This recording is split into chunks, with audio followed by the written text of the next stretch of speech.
मोदी साहेब मला पाहायला आले आणि माझ्याकडे बघून मला म्हटले, मोदी साहेब थोडंसं विकू द्या. नरेंद्र मोदी साहेब मला पाहायला आले आणि माझ्याकडे बघून मला म्हटले, मित्रों, मेरे प्यारे भारतवासियों, मैं इस औरत से शादी करना चाहता हूं, मैं इस औरत से ब्याह करना चाहता हूं. मेरे 125 करोड़ देशवासियों, जब से मैंने इस औरत को देखा है मेरे दिल में कमल का फूल खिल गया है. मेरे दोस्त, कमल का फूल खिल गया है. म्हटलं, मोदी साहेब तुमच्यासोबत लगीन नाही बाई जमायचं. मी सुनील सरांना आलिन सरांना शब्द दिलाय.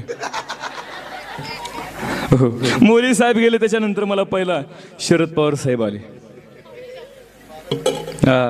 पवार साहेब आले आणि माझ्याकडे बघून मला म्हटले, पवार साहेब, आवाज आवडला तर मोठ्याने टाळ्या वाजवायचं, कारण त्याच्या पुढचा आवाज टाळ्याशिवाय निघत नाही. पवार साहेब आले आणि माझ्याकडे बघून मला म्हटले, थोडं ट्रबल द्या.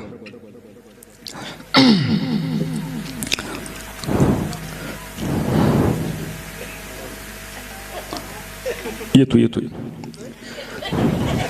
पवार साहेब म्हटल्यानंतर अगोदर थोडीशी तयारी करावी लागते. ती काय साधा सुद्धा आवाज नाही निघायला.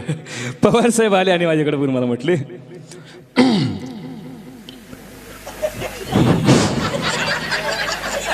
तयारी चालू थांबा. हसलं की रिवर्स गिअर पडतोय. पवार साहेब मला म्हटले, हजाची कधी इथे जमलेले माझे सर्व कार्यकर्ते, तसेच पाटीलवाडी ग्रामस्थ सर्व शेतकरी सांगू इच्छितो की प्रत्येक पुरुषाच्या पाठीमागे एका स्त्रीचा हात असतो, परंतु काही पादऱ्याच्या पाठीमागे 2 स्त्रियांचा हात असतो.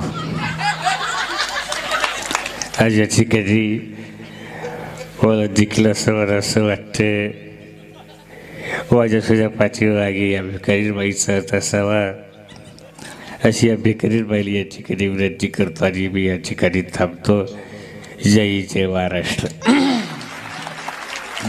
पवार साहेब गेले, त्याच्यानंतर मला पाहिला दादा कोंडकी आली.